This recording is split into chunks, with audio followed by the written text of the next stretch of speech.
All right, so good morning, everybody. Good morning, good evening, good afternoon. And one of the things I want to talk about today is not about the Royals, even though I haven't made a Royals video in a couple weeks. There's just not a lot to discuss there, other than the fact that Billy Hamilton was designated for assignment and picked up subsequently, I think, by the Atlanta Braves. Anyway, it's not about the Royals, this video. I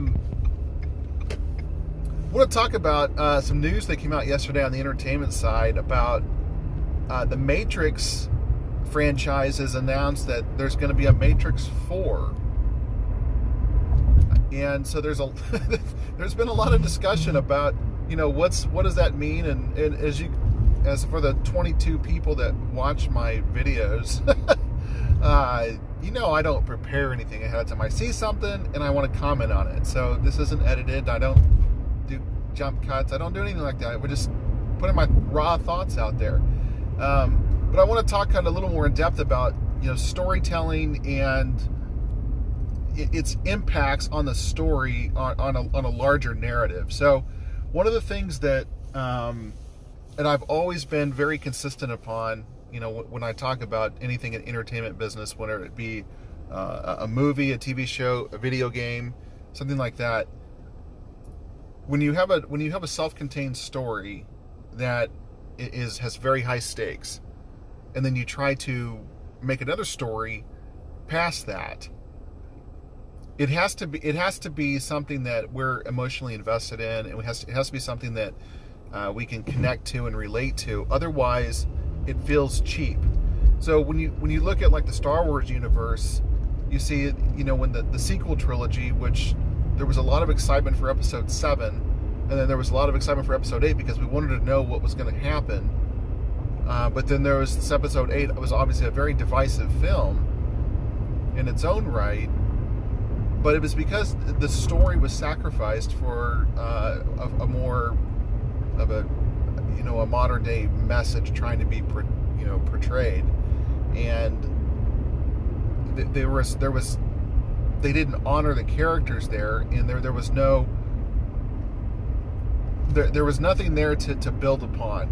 When you look at what Darth Vader and then Anakin Skywalker did in Return of the Jedi by redeeming himself, by sacrificing himself to save his son and defeat the ultimate evil in the Emperor. And now there's all these rumors that in Episode 9 the Emperor is coming back, and there's these rumors that that Anakin or Vader is gonna somehow be back as well. And it's like if you do that, you're untelling the story. And some people say, well, that's retconning. Well, retconning is maybe sometimes a device used to maybe fix a plot hole or fix something that needs to be fixed, or sometimes that it's used to when it fixes something that doesn't need to be fixed. Like the whole issue with like Luke's, because originally Vader was not Luke's father in the original script. Because originally George Lucas, now whether George Lucas will tell you this or not, it is on record. There are documents to prove that Lucas originally intended for, Vader and Father Skywalker essentially to be two different characters, and that Obi-Wan actually was the one who killed Luke's father, but it wasn't Darth Vader, and that was supposed to cause like this rift between them and tempt Luke with the dark side. And that sort of thing. But eventually Father Skywalker and Vader became one character throughout the script writing, especially for Empire Strikes Back. And I think that was a good choice. But they had to retcon, Obi-Wan saying in A New Hope, Vader was seduced by the dark side and murdered, he betrayed and murdered your father. And then, of course, in Return of the Jedi, his line says, well, what I said was true from a certain point of view. That he betrayed maybe the inner character of Anakin. So that's an example of retconning that can work. Now, when I talk about video games, and I've talked about Mass Effect several times. I think one of the reasons why in the fourth game, the Andromeda, didn't work, because the first 3 games were a self-contained trilogy, and it was about this massive threat against the galaxy. But the Reaper invasion, and it was a cycle that they had perpetuated for millennia. For countless generations, every 50,000 years, they would return and wipe out all advanced organic life and leave the younger ones, to rise up and ultimately just do the same thing all over again. It was a cycle. It was a game they were playing, essentially, until the organics finally just learned how to defeat the cycle. And so when you get to a fourth game, which the characters have no idea what happened in Mass Effect 3 because they leave to go to a different galaxy in Mass Effect 2. Well, what are the stakes there? You have an enemy. How can the stakes be larger than galactic annihilation?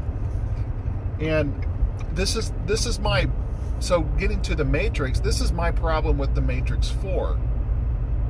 If you study the Matrix movies and you study the Animatrix, and if you're a fan of the Matrix, you need to watch the Animatrix shorts. They are incredible. They offer a ton of backstory. You can probably find them on YouTube.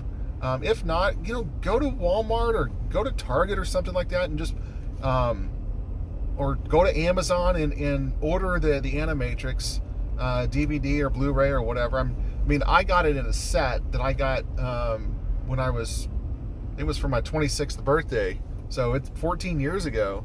I got a 10-disc set, which included the Animatrix.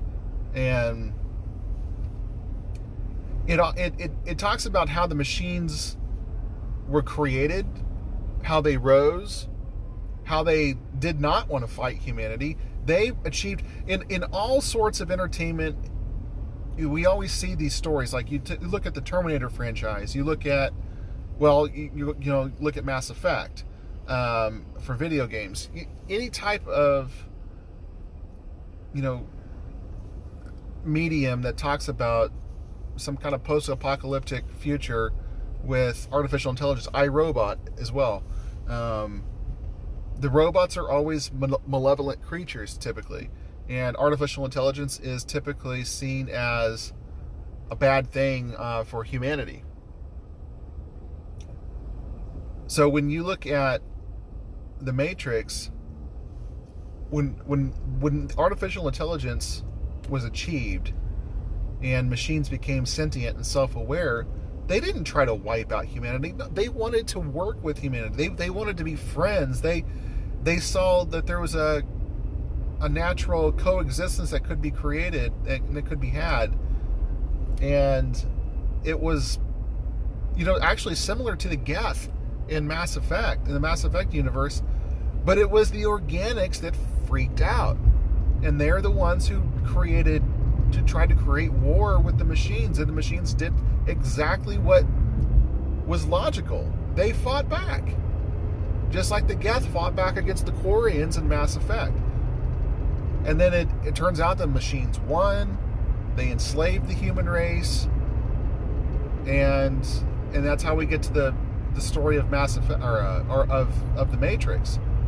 Now, there's a lot of people that I've watched some videos like Geeks and Gamers and Midnight's Edge, Collider. Some of them understand the whole story. Some of them do not. Like Jeremy from Geeks and Gamers. So I really like Jeremy. I value what he says. In his opinions, he didn't understand why we needed it, because he didn't even remember the Matrix 2 and 3. You need to understand those movies to know fully what's happening. So I'm going to go into spoiler territory here, so if you haven't seen those movies and you want to watch them, go ahead and go back and watch them, and then come back to this video here about the 9-minute and 15 mark. So what happens in The Matrix 2 essentially is that it's pretty formulaic. Neo's learning more about himself and how to, he's trying to figure out what it means to be the one, and they're trying to get, keeps having this dream where Trinity dies or falls off this building, and he doesn't see her die, but it's after he goes through a door made of light, and the Oracle tells him that he must go through to the door to the source, to the machine mainframe, and that they have to get the keymaker to get there. So most of the movie is about their journey to get the keymaker and get to the door. And, you know, they run through, you know, trials and tribulations along the way, and, you know, they have epic fights, epic chase scenes, especially the one on the freeway. Epic battles, lots of dialogue as well. But ultimately, at the end, when he finally gets there, he meets the architect of the Matrix, who is a program, who is obviously portrayed by a human in the Matrix, so Neo can understand him. And the first time you watch this movie, that scene is very difficult to take in, because the guy he uses very, very intelligent words, very many multi-syllable words, I'll just put it. And it takes a couple viewings to really soak it in of what he's saying. I would recommend watching that scene and then rewinding it and going back and watching it again to try to take it all in. Essentially what he tells Neo is that, similar to what Smith told Morpheus in the first movie, is that the Matrix was originally created to be like a paradise, that there would be no suffering. He said, but there was, no one would accept it. And he said, so that was the first version of the Matrix. The second version of the Matrix was created to represent the more grotesque version of humanity, which is where, you know, our myths of werewolves and vampires come from, is because they created werewolves, vampires, monsters in that second version of the Matrix. But the humans didn't accept that programming either. And so by the third Matrix, they had decided upon just giving humanity the peak of their civilization, and that's what they would live through, and that would be it. And then where Neo, the version of the Matrix he comes from, is the sixth version of the Matrix. And he denied this, and that's when the architect says denial is the chief, you know, what do you say, is the most predictable response of a human being. And the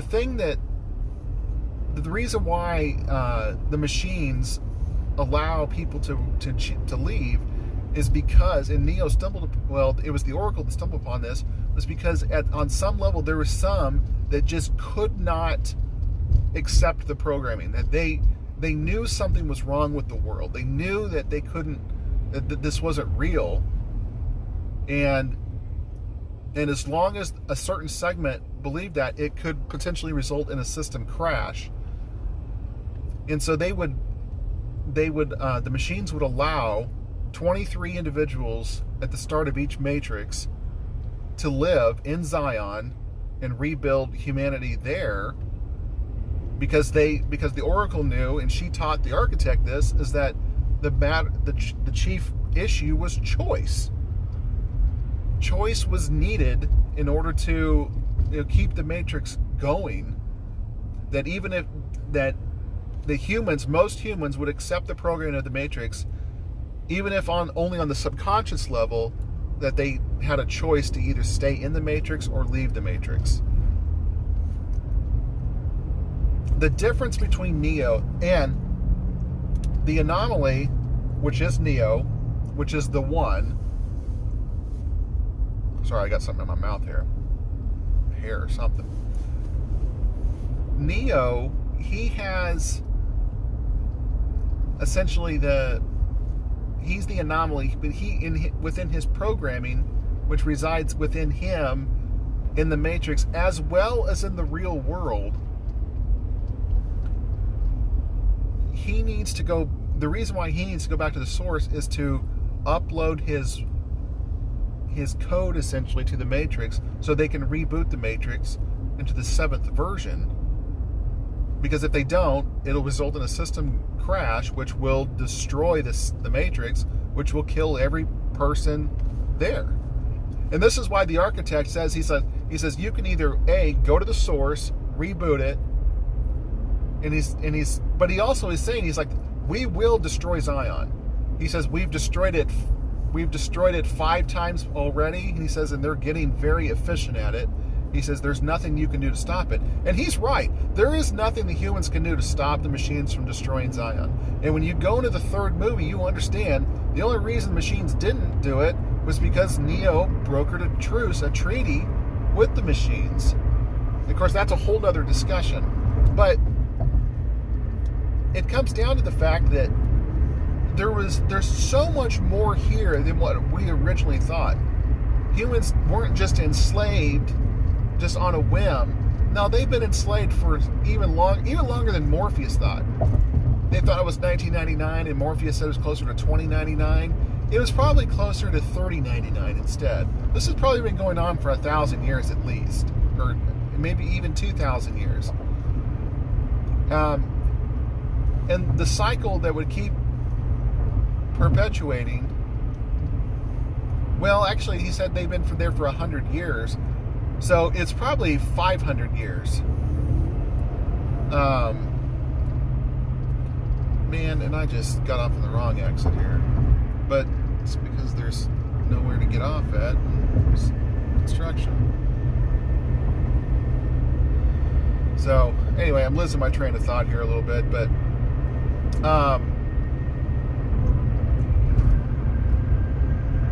so real quick synopsis of the third movie is, well, it is essentially Neo decides to go save Trinity instead of rebooting the Matrix, and the reason why is because the Archon said his 5 predecessors, they all chose to reboot the Matrix.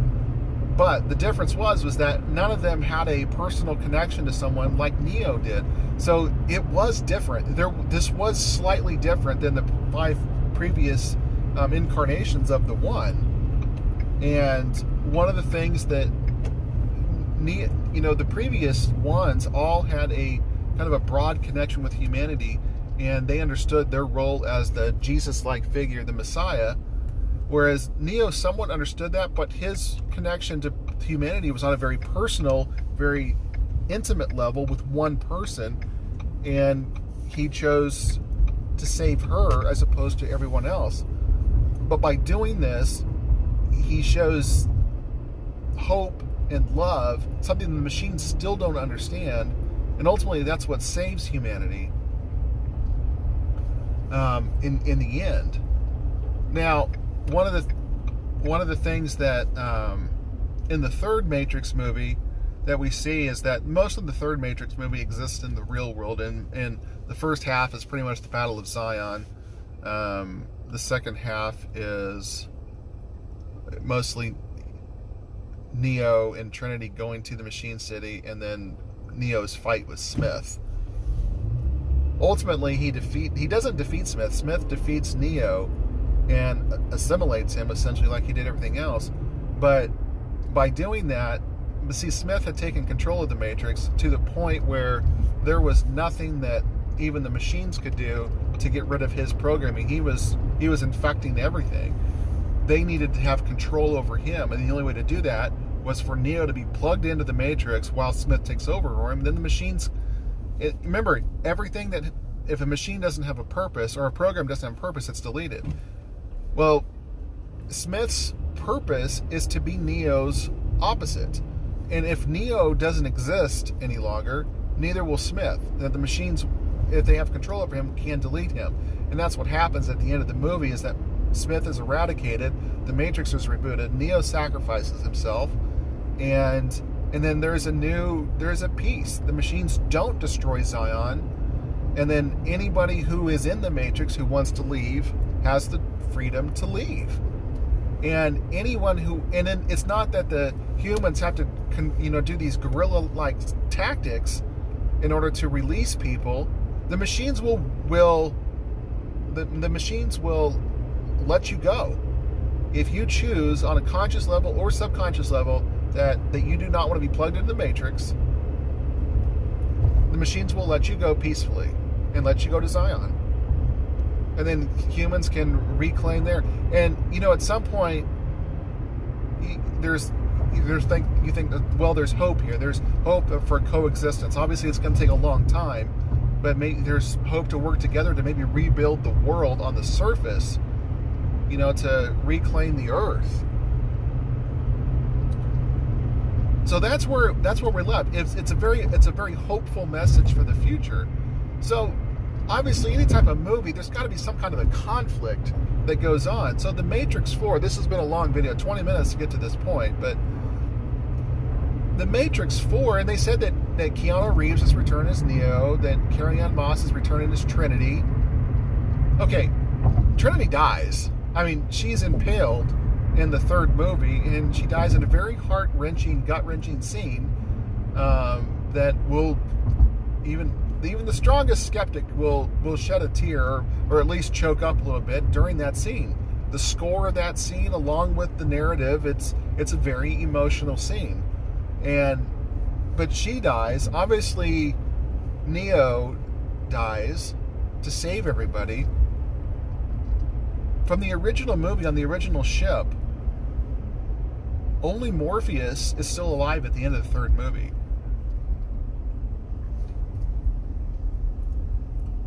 And I don't know where they're going to go with this. I don't know where you can go with this. If you somehow reincarnate these characters who died, I suppose you can retcon it to say that how they survived or lived, or maybe the machines ended up saving Trinity, or after Neo left to go to the mainframe.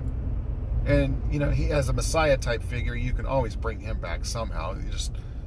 That's probably a very easy narrative to do. But I don't understand what the purpose of this movie is going to be. I mean, what's the point? I mean, you leave it off that the machines and humans are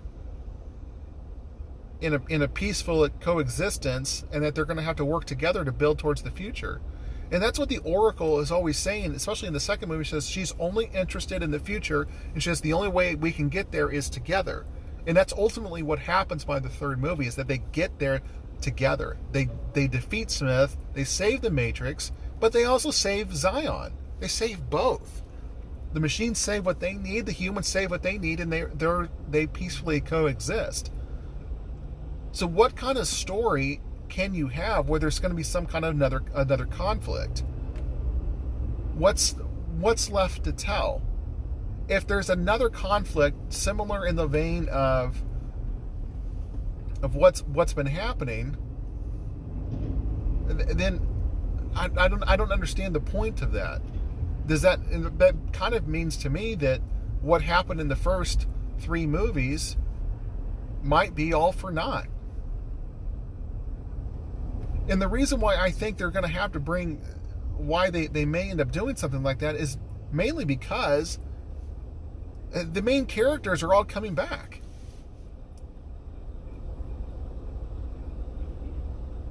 And if the main character's coming back, that means that they're going to have some sort of similar storyline. Either that, or they have a storyline that has absolutely nothing to do with the first three movies, which means that they might as well call it something different, because it wouldn't be the Matrix. But I can't see them doing that. I just don't understand what conflict is left to pursue here. Maybe it's about rebuilding. Maybe there's going to be another trilogy about the struggle to rebuild and the struggle to go forward together. And I guess this is why there was a lot of people why we were excited about the sequel trilogy for Star Wars. We didn't understand what was left to be told, from a conflict standpoint. We knew that there were definitely stories that we could see, but ultimately the stories that we got were not satisfying because they weren't true to the characters that were previously established and to the universe that was already there. So in likewise with the Matrix, I don't understand what's there left to tell of Neo's story, or of Trinity's story, or Morpheus' story, or Niobe's story. Especially those characters that lived. I don't understand.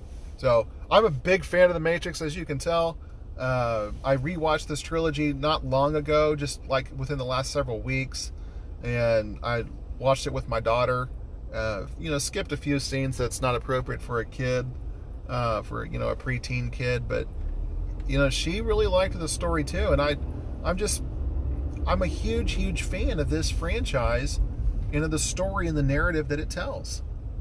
So we'll see what, as more information becomes available, we'll see what happens. But oh, this is why all this traffic here is. It's because you got one car sitting here, broke down in a lane. Move your car off the road.